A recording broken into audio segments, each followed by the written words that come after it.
Shalom. Pembacaan firman kita hari ini terdapat pada 2 Petrus pasal 3.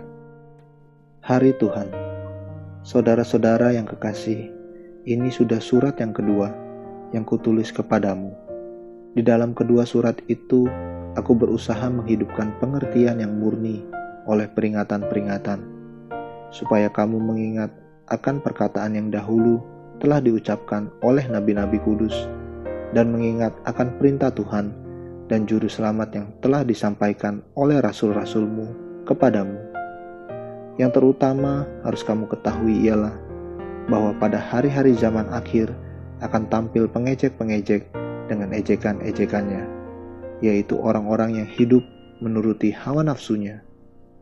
Kata mereka, di manakah janji tentang kedatangannya itu? Sebab sejak bapa-bapa leluhur kita meninggal, segala sesuatu tetap seperti semula pada waktu dunia diciptakan. Mereka sengaja tidak mau tahu bahwa oleh firman Allah, langit telah ada sejak dahulu, dan juga bumi yang berasal dari air dan oleh air.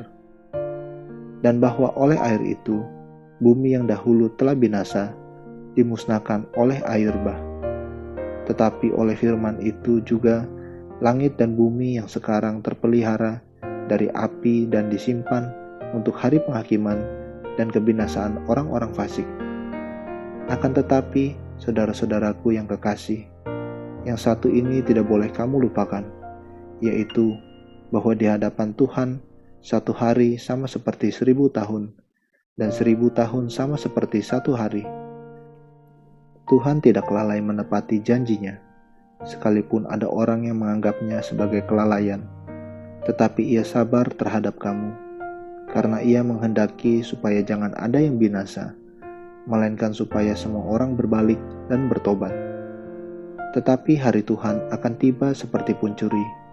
Pada hari itu langit akan lenyap dengan gemuruh yang dahsyat, dan unsur-unsur dunia akan hangus dalam nyala api, dan bumi dan segala yang ada di atasnya akan hilang lenyap.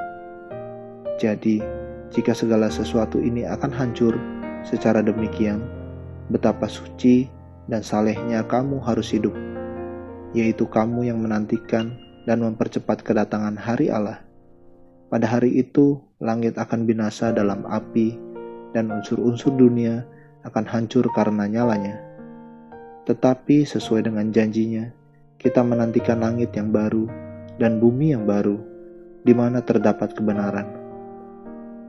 Sebab itu, saudara-saudaraku yang kekasih, sambil menantikan semuanya ini, kamu harus berusaha supaya kamu kedapatan tak bercacat dan tak bernoda di hadapannya, dalam perdamaian dengan Dia.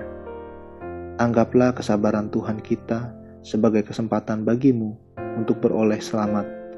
Seperti juga Paulus, saudara kita yang kekasih, telah menulis kepadamu menurut hikmat yang dikaruniakan kepadanya. Hal itu dibuatnya dalam semua suratnya. Apabila ia berbicara tentang perkara-perkara ini, dalam surat-suratnya itu ada hal-hal yang sukar difahami, sehingga orang-orang yang tidak memahaminya dan yang tidak teguh imannya memutarbalikannya menjadi kebinasaan mereka sendiri, sama seperti yang juga mereka buat dengan tulisan-tulisan yang lain. Penutup. Tetapi kamu, saudara-saudaraku yang kekasih, kamu telah mengetahui hal ini sebelumnya. Karena itu waspadalah, supaya kamu jangan terseret ke dalam kesesatan orang-orang yang tak mengenal hukum, dan jangan kehilangan peganganmu yang teguh.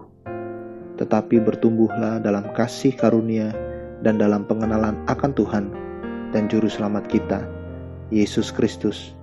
Baginya kemuliaan, sekarang dan sampai selama-lamanya. Amin.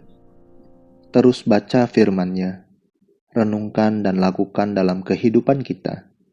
Tuhan Yesus memberkati.